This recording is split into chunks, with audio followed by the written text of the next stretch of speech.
Hello everyone, welcome to break time classes. इस video में PT के सिलेबस में जो एक टॉपिक दिया हुआ है राजपूत वंश, उसे कंप्लीट कवर करेंगे। अब राजपूत वंशों में कई सारे छोटे छोटे राजवंश थे, उसे सभी को देखना है जिनसे क्वेश्चन बन सकते हैं डायरेक्ट, क्योंकि ये टॉपिक सिलेबस में दिया हुआ है। अब हर्षवर्धन तक हमने देखा था। हर्षवर्धन की मृत्यु के बाद 700 से लेकर 1200 ईस्वी तक का समय जो है वो राजपूत वंशों का कहलाता है। इसमें कई सारे राजवंश हैं, सभी यहाँ पे देखेंगे। पीटी का पेड ग्रुप ज्वाइन करने का लिंक डिस्क्रिप्शन में है, वहाँ पे पूरा प्रोसेस बताया गया है, वो देख के आप ज्वाइन कर सकते हैं। प्रमुख राजवंशों की बात करें तो पहला जो राजवंश है वो है गुर्जर प्रतिहार वंश। अब इसमें संस्थापकों के नाम भी पूछे जाते हैं और अगर कोई इंपॉर्टेंट शासक हुआ है, उसने कुछ इंपॉर्टेंट काम किया है तो उसके बारे में भी डिटेल्स पूछी जाती हैं। पिछले वाले एग्जाम में भी, पीटी के एग्जाम में पूछी गई थी, इस बार भी पूछी जा सकती हैं। तो यहाँ पे सब कुछ देखेंगे, कोई भी क्वेश्चन इनसे बचेगा नहीं। तो यहाँ पे गुर्जर प्रतिहार वंश का संस्थापक नागभट्ट प्रथम था। इसके अलावा गुर्जर प्रतिहार वंश का अगर पूछा जाए सबसे प्रतापी सम्राट कौन था, तो मिहिर भोज प्रथम था। अब मिहिर भोज की एक उपाधि थी जो एग्जाम में पूछी जाती है, तो आदि वराह कहा जाता था मिहिर भोज प्रथम को। मिहिर भोज किस वंश का शासक था, तो ये गुर्जर प्रतिहार वंश का शासक था, जिसका संस्थापक नागभट्ट प्रथम था। आगे बात करेंगे गुर्जर प्रतिहार वंश की राजधानी क्या थी, तो इसकी राजधानी थी कन्नौज। अब दूसरा प्रमुख शासक यहाँ पे मिहिर भोज के बाद दूसरा जो प्रमुख शासक था, ये इसी का बेटा था, जिसका नाम था महेंद्रपाल। महेंद्रपाल के दरबार में एक राजगुरु रहते थे जिनका नाम था राजशेखर। तो पूछा जाएगा कि राजशेखर जो हैं किसके राज दरबार से संबंधित हैं, तो महेंद्रपाल के राज दरबार से संबंधित हैं, जो कि गुर्जर प्रतिहार वंश के थे। अब राजशेखर की रचनाएं भी पूछी जा सकती हैं, तो बाल रामायण इनकी रचना है, कर्पूर मंजरी है, काव्य मीमांसा है। तो इन सभी के लेखक कौन है पूछा जाए तो राजशेखर हैं, जो कि महेंद्रपाल के दरबार में रहते थे। अब गुर्जर प्रतिहार वंश का अंतिम शासक कौन था, तो यशपाल था। तो इतने शासकों के बारे में गुर्जर प्रतिहार में पूछा जा सकता है। राजधानी थी कन्नौज, संस्थापक का नाम है नागभट्ट प्रथम। आगे बात करते हैं, अगला जो राजवंश है वो है कलचुरी राजवंश या फिर चेदी राजवंश भी इसी को कहा जाता है। संस्थापक का नाम है कोक्कल। कलचुरी जो राजवंश है उसका संस्थापक है कोक्कल। राजधानी क्या है, तो राजधानी का नाम है त्रिपुरी। चेदी वंश की राजधानी क्या है, त्रिपुरी।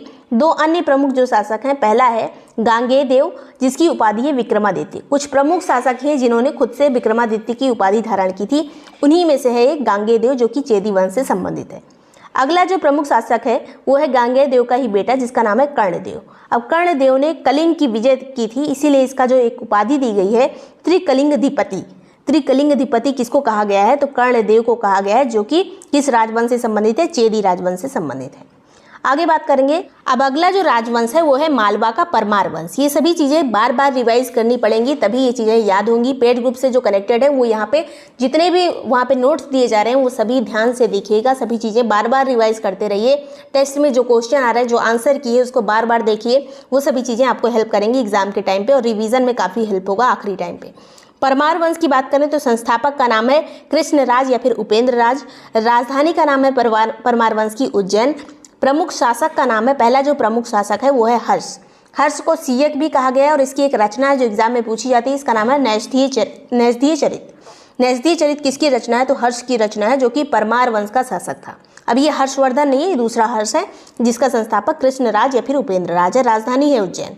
आगे बात करेंगे, इसी का एक प्रमुख और शासक है जिसका नाम है भोजराज। अब भोजराज काफ़ी फेमस है, जिसे कविराज भी कहा गया है, क्योंकि ये कवियों का बहुत अच्छा संरक्षक था। इसने बहुत सारी रचनाएं भी की हैं भोजराज ने। और इन्होंने, भोज ने जो है अपनी राजधानी को उज्जैन से कहाँ ट्रांसफ़र किया था, तो उज्जैन से धारा को राजधानी बना लिया था। धारा इनके टाइम पे, भोजराज के टाइम पे धारा विद्या का और बहुत सारे मंदिरों का एक केंद्र बन गया था, बहुत ही इंपॉर्टेंट एक शहर बन गया था धारा। इनकी प्रमुख कुछ रचनाएँ जो एग्जाम में पूछी जाती हैं, कूर्म शतक है, भोज चंपू है, श्रृंगार है, और भोज चंपू यहाँ पे 2 बार लिखा है। तो भोज चंपू, कूर्म शतक और श्रृंगार इनकी प्रमुख रचनाएं हैं। राजा भोज ने भोपाल में भोजपुर नाम की एक झील बनवाई थी। तो भोपाल में एक झील स्थित है जिसका नाम है भोजपुर। वो किसने बनवाई है, तो राजा भोज ने बनवाई है, जो कि किस राजवंश से संबंधित थे, परमार वंश से संबंधित थे। आगे बात करते हैं, यहाँ पे भोज ने एक त्रिभुवन नारायण मंदिर भी बनवाया, जो कि चित्तौड़ में बनवाया है। अब इसके अलावा कुछ और यहाँ पे चीज़ें हैं जो इम्पोर्टेंट है। एक राजा थे इसी परमार वंश में जिनका नाम था वाक्यपति। वाक्यपति के दरबार में बहुत सारे लेखक रहते थे। वो प्रमुख लेखक कौन कौन से हैं, तो पहले है पद्मगुप्त। पद्मगुप्त की एक प्रसिद्ध रचना जिसका नाम है नवशाशांक चरित्र। नवशाशांक चरित्र किसकी रचना है, तो पद्मगुप्त की रचना, जो कि वाक्यपति के दरबार में रहते थे।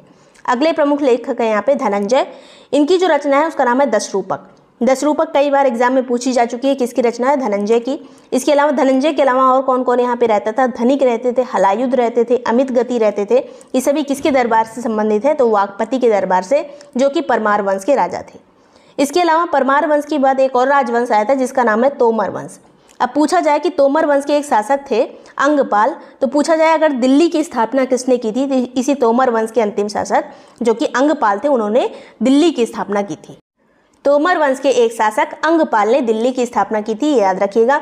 आगे बात करते हैं, सोलंकी वंश एक आता है। सोलंकी वंश कहाँ का है? गुजरात का है। इन्हें गुजरात के चालुक्य भी कहा जाता है, इन्हीं को सोलंकी वंश भी कहा जाता है, जो कि गुजरात से संबंधित है। संस्थापक का क्या नाम है? तो मूलराज प्रथम इसके संस्थापक थे सोलंकी वंश के। राजधानी थी अनिलवाड़।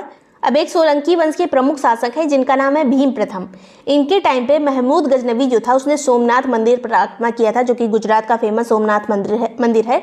उस पर आक्रमण किसके टाइम पे हुआ था? तो भीम प्रथम के टाइम पे हुआ था। भीम प्रथम का एक मंत्री था या सामंत कह सकते हैं, तो सामंत इनका था विमल। विमल ने दिलवाड़ा का जो जैन मंदिर है, प्रसिद्ध जैन मंदिर जो कि राजस्थान के माउंट आबू पर स्थित है, वहाँ पे जैन मंदिर किसने बनवाया था? तो भीम प्रथम के ही मंत्री सामंत ने, जिनका नाम था विमल, उन्होंने बनवाया था। तो पूछा जा सकता है किससे संबंधित है? तो भीम प्रथम से संबंधित है या फिर उनके सामंत विमल से संबंधित है, दिलवाड़ा का प्रसिद्ध जैन मंदिर। आगे बात करेंगे, सबसे शक्तिशाली शासक कौन था सोलंकी वंश का? पूछा जाए अगर डायरेक्ट ये क्वेश्चन, तो जयसिंह सिद्धराज एक प्रसिद्ध शासक था जो कि काफ़ी इंपॉर्टेंट है, सोलंकी वंश से संबंधित था। मोढेरा के सूर्य मंदिर का निर्माण किसने करवाया था? तो मोढेरा के सूर्य मंदिर का निर्माण सोलंकी शासकों ने करवाया था। ये मोढेरा सूर्य मंदिर कहाँ पर स्थित है? तो ये गुजरात में स्थित है। सोलंकी वंश का अंतिम शासक पूछा जाए तो भीम द्वितीय था। भीम द्वितीय सोलंकी वंश का अंतिम शासक था। आगे बात करते हैं चंदेल वंश की, जिसका संस्थापक था नन्नुक। चंदेल वंश का संस्थापक नन्नुक। और क्षेत्र पूछा जाए चंदेल वंश का कौन सा है? तो बुंदेलखंड क्षेत्र है। बुंदेलखंड का पुराना नाम क्या था? जेजाग भुक्ति।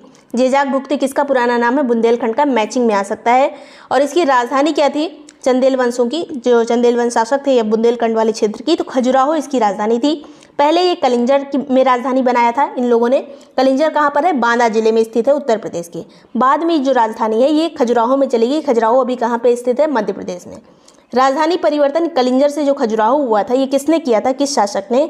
तो राजा धंग ने किया था, जो कि चंदेल वंश से संबंधित एक प्रसिद्ध राजा थे। और राजा धंग ने एक मंदिर का भी निर्माण करवाया था, पूछा जाता है ये। तो खजुराहो में इस मंदिर का निर्माण करवाया था, कंदरिया महादेव मंदिर का। खजुराहो में बहुत सारे मंदिर है, मध्य प्रदेश में स्थित है। आगे बात करेंगे, प्रमुख शासक जो इस वंश से संबंधित थे वो थे यशोवर्मन। यशोवर्मन ने खजुराहो में चतुर्भुज मंदिर का भी निर्माण करवाया था। खजुराहो में बहुत सारे मंदिर हैं, तो अलग अलग राजाओं ने बनवाए थे। इस तरह से भी क्वेश्चन आता है कि खजुराहो के जो मंदिर है उसको किसने बनवाया था? तो चंदेल शासकों ने बनवाया था। खजुराहो का जो चतुर्भुज मंदिर है उसे यशोवर्मन ने बनवाया था, चंदेल शासक ने। और जो कंदरिया महादेव मंदिर है उसे राजा धंग ने बनवाया था। आगे बात करेंगे, चंदेल एक शासक था जिनका नाम था विद्याधर। केवल यही एकमात्र शासक था विद्याधर जिसने महमूद गजनवी का जो सामना किया था और अच्छे से इससे लड़ाई की थी। तो ये एक प्रसिद्ध शासक था विद्याधर, जो कि किस राजवंश से संबंधित है? चंदेल वंश से संबंधित है। अब विद्याधर ने एक राजा की हत्या की थी जिनका नाम था राज्यपाल। ये प्रतिहार वंश के राजा थे राज्यपाल। इनकी हत्या इसलिए की थी विद्याधर ने क्योंकि महमूद गजनवी के सामने राज्यपाल ने आत्मसमर्पण कर दिया था बिना लड़ाई किए। तो विद्याधर ने इन्हें मार दिया राज्यपाल को। आगे बात करते हैं, चंदेल वंश का अंतिम शासक कौन था? तो परमर्दिदेव अंतिम शासक था। इन्हीं के दरबार में आल्हा उदल रहते थे, जो काफ़ी फेमस है। आल्हा उदल महोबा से संबंधित है, ये परमर्दिदेव के दरबार में रहते थे। किस वंश के शासक हैं परमर्दिदेव? अंतिम शासक चंदेल वंश के। आगे बात करते हैं, 1202 में इन्हीं परमर्दिदेव ने कुतुबुद्दीन ऐबक की अधीनता को स्वीकार कर लिया था। इस तरह से चंदेल वंश खत्म हो गया। अब अगला जो राजवंश है वो है गहड़वाल वंश, जिसका संस्थापक था चंद्रदेव। गहड़वाल वंश का संस्थापक चंद्रदेव। राजधानी क्या है? तो राजधानी थी वाराणसी। अब गहड़वाल वंश का सबसे शक्तिशाली शासक पूछा जाए तो गोविंद चंद्र था। गोविंद चंद्र की पत्नी थी एक कुमार देवी। कुमार देवी ने सारनाथ में एक बिहार बनवाया था। इस बिहार का नाम है धर्मचक्र जिन बिहार। तो धर्मचक्र जिन बिहार पूछा जाए कहाँ पर स्थित है? तो सारनाथ में स्थित है। किसने बनवाया? तो गोविंद चंद्र की पत्नी कुमार देवी ने। आगे बात करते हैं, इस वंश का अंतिम शासक कौन था गहड़वाल वंश का? तो जयचंद था। जयचंद कौन है? तो मोहम्मद गोरी और जयचंद के बीच में एक प्रसिद्ध लड़ाई हुई थी जिसका नाम है चंदावर का युद्ध। तो चंदावर का युद्ध किसके किसके बीच हुआ था? जयचंद और मोहम्मद गोरी के बीच। कब हुआ था? 1194 में। जयचंद्र की एक पुत्री थी जिसका नाम है संयोगिता। संयोगिता का अपहरण हुआ था। ये अपहरण किसने किया था? तो पृथ्वीराज तृतीय ने इसका अपहरण किया था, जयचंद्र की बेटी संयोगिता का। तो ये काफ़ी जो पृथ्वीराज संयोगिता एक काफ़ी आपने सुना होगा, सीरियल वगैरह भी इस तरह के आते हैं।